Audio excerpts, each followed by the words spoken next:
சனிக்கிழமையிலிருந்து ஞாயிற்றுக்கிழமைக்கு மாற்றிட்டாங்க. 10 கற்பனைகளில் அந்த சபை கொண்டு வந்த 3வது மாற்றம் என்னவென்றால் 10வது கட்டளையை 2ஆக பிரித்து விட்டார்கள். ஏன்னா 2வது கட்டளை தூக்கிட்டாங்கல்ல, இப்போ 9 தான் இருக்கிறது.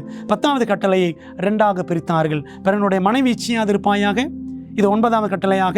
10வது பிறனுடைய பொருள் எதையும் இச்சியாதே. அன்பானவர்களே, 3 amendments in 10 commandments, 10 கட்டளைகளில் 3 திருத்தங்களை செய்த ஒரே சபை கத்தோலிக்க சபை தான். அவங்க சொல்கிறாங்க, இதுக்கு எந்த ஆதாரமும் பைபிளில் கிடையாது.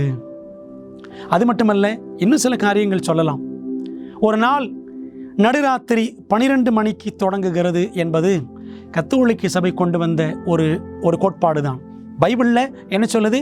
சாயங்காலம் தொடங்கி மறுநாள் சாயங்காலம் வரைக்கும் ஓய்வு நாளை ஆசரியுங்கள் என்று லேவியராகமம் 23:32 வாசிக்கிறோம் அல்லவா?